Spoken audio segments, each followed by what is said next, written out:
పశ్చిమాసియా యుద్ధం నెల రోజులను పూర్తి చేసుకుంది. ఈ యుద్ధం ఇప్పుడిప్పుడే ఆగే సూచనలు కనిపించడం లేదు.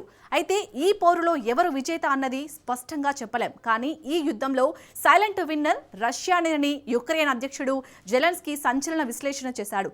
పశ్చిమాసియాలో మండుతున్న మంటలు యుక్రెయిన్కు శాపంగా మారుతున్నాయంటూ జెలెన్స్కీ ఆవేదన వ్యక్తం చేశాడు. అసలు ఇరాన్ యుద్ధంతో రష్యా ఎందుకు విన్నర్గా ఎదుగుతుంది? ఇరాన్ యుద్ధానికి యుక్రెయిన్కు లింక్ ఏంటి? పశ్చిమాసియా సంక్షోభంలో పుతిన్ ఎత్తుగడలేంటి? ఇరాన్ యుద్ధంతో రష్యాకు చేకూరుతున్న 5 కీలక ప్రయోజనాలేంటి? Watch the story. ఇరాన్ యుద్ధంపై సీక్రెట్ విన్నర్ ఎవరు? ఇరాన్ వారుపై జెలెన్స్కీ ఆవేదన ఎందుకు? ఇరాన్ యుద్ధాన్ని ట్రంప్ ముగిస్తాడా లేదా? పశ్చిమాసియాలో బాంబుల వర్షం ఆగడం లేదు. నెల రోజులు గడిచినా శాంతి సంధి ప్రయత్నాల దిశగా రెండు వర్గాలు ఏమాత్రం ప్రయత్నించడం లేదు. ఇరాన్ వద్ద క్షిపణులు అయిపోతున్నాయని అమెరికా, ఇజ్రాయెల్ అంచనా వేస్తున్నాయి. అదే సమయంలో అమెరికా, ఇజ్రాయెల్ వద్ద కూడా ఆయుధ నిల్వలు పడిపోతున్నాయి. మరీ ముఖ్యంగా ఇరాన్ డ్రోన్లను అడ్డుకునే యాంటీ క్షిపణులు తొహమాక్ మిస్సైళ్ల నిల్వలపై అమెరికా ఆందోళన చెందుతుంది. పరిస్థితులు చేజారుతున్నా అటు అమెరికా, ఇజ్రాయెల్, ఇటు ఇరాన్ ఏమాత్రం వెనక్కి తగ్గటం లేదు. యుద్ధాన్ని ముగిస్తామని డొనాల్డ్ ట్రంప్ పదే పదే చెబుతున్నాడు. కానీ అదే సమయంలో దాడులను మరింతగా పెంచుతున్నాడు. ఇరాన్పై బూతుల దండయాత్రకు సైన్యాన్ని అమెరికా సిద్ధం చేస్తోంది. పశ్చిమాసియాలో ఉన్న 40,000 బలగాలకు అదనంగా 10,000 బలగాలను మోహరించారు. మరో 2,500 మంది మెరైన్ కమాండోలు కూడా అరేబియా తీరానికి చేరుకున్నారు. ఏ రకంగా చూసినా యుద్ధం మాత్రం ఆగే సూచనలు కనిపించడం లేదు. యుద్ధం మరింత తీవ్రతరం అవుతుందన్న ఆందోళనలు ప్రపంచాన్ని కలిచివేస్తున్నాయి. అందుకు కారణం హర్మోజు జలసంధి మూతపడమే. హర్మోజు జలసంధి కూడా నిత్యం వందల సంఖ్యలో వాణిజ్య నౌకలు రాకపోకలు సాగిస్తున్నాయి. ప్రధానంగా ప్రపంచానికి ఎగుమతి అయ్యే మొత్తం చమురులో 25% ఈ చిన్న ఇరుకు మార్గం గుండానే సరఫరా అవుతుంది.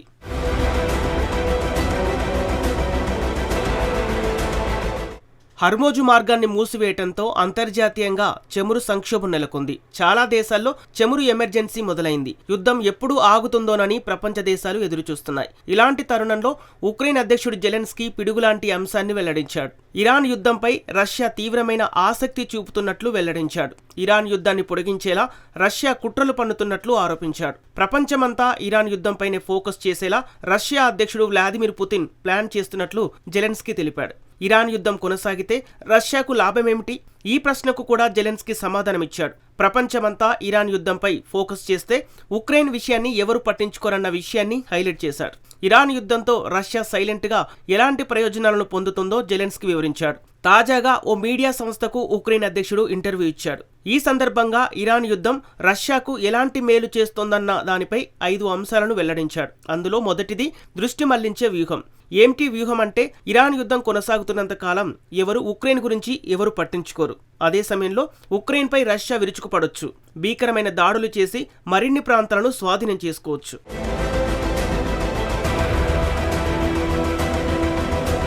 ఉక్రెయిన్ యుద్ధం మొదలైన నాటి నుంచి యూరోప్ దేశాలు పెద్ద ఎత్తున సాయం చేస్తున్నాయి. రష్యాపై భారీగా ఆంక్షలు విధించాయి. దాదాపుగా రష్యా నుంచి గ్యాస్, చమురు కొనుగోళ్లను యూరోప్ దేశాలు నిలిపివేశాయి.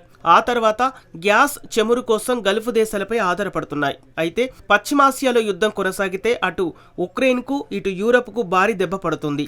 ఇరాన్ యుద్ధం కొనసాగితే యూరప్కు ఎనర్జీ కష్టాలు తప్పవు. అంటే యూరప్ దేశాలు చమురు సంక్షోభం నుంచి గట్టెక్కే అంశంపైనే దృష్టి సారిస్తాయి. చమురు, గ్యాస్ లేకపోతే యూరప్ దేశాల మనుగడే కష్టంగా మారుతుంది. ఇలాంటి తరుణంలో ఉక్రెయిన్పై రష్యా దాడి చేస్తే యూరప్ దేశాలు పట్టించుకోవన్నమాట. ఉక్రెయిన్ భూభాగాలను మరిన్ని స్వాధీనం చేసుకోవటానికి ఈ సమయం పుతిన్కు బాగా ఉపయోగపడుతుంది. రష్యా ప్రయోజనం పొందే రెండో అంశం చమురు ధరలు. ఇరాన్ యుద్ధంతో గ్లోబల్ చమురు మార్కెట్లో సంక్షోభం మొదలైంది. హర్మోజు జలసంధిని మూసేయటంతో ప్రపంచానికి ఎగుమతయ్యే 20% చమురు నిలిచిపోయింది. దీంతో చమురు ధరలకు రెక్కలొచ్చాయి. దీంతో పాటు గల్ఫ్ చమురు ఎగుమతులు నిలిచిపోవటంతో ఇప్పుడు రష్యానే కీలక చమురు ఎగుమతిదారిగా మారింది. అధిక చమురు ధరలతో మాస్కోకు భారీగా ఆదాయం వస్తుంది. పశ్చిమ దేశాల ఆంక్షలను అధిగమించడంతో పాటు యుద్ధానికి భారీగా నిధులు మళ్లించే అవకాశం మాస్కోకు లభిస్తుంది.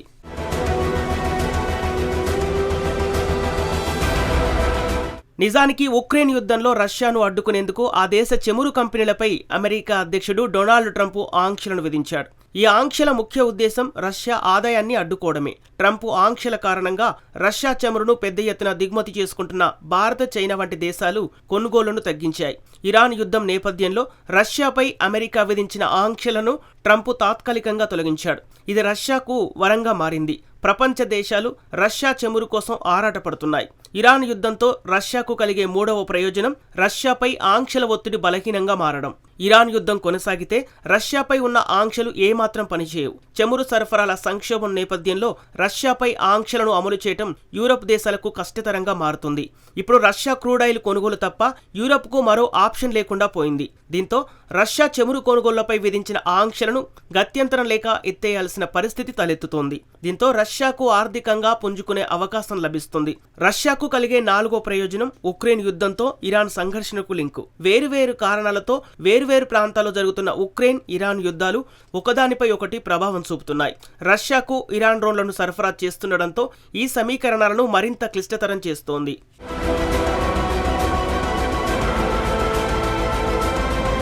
ఒకవేళ ఇరాన్ యుద్ధం సుదీర్ఘకాలం కొనసాగితే మాస్కో, తెహ్రాన్ మధ్య బంధం ఇంకా బలపడుతుంది.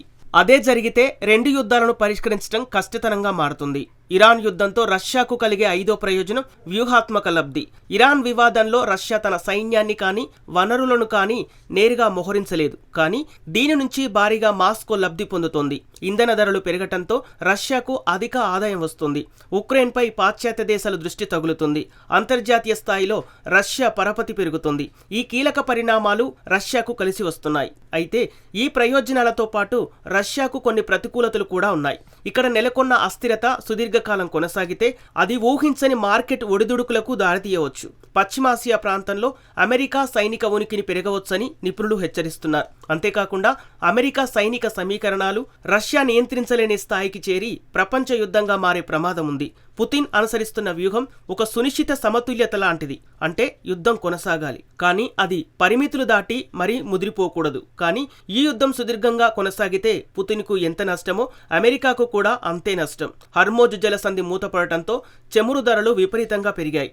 దీంతో యుద్ధం ముగించాలంటూ అమెరికాపై ఒత్తిడి పెరిగింది.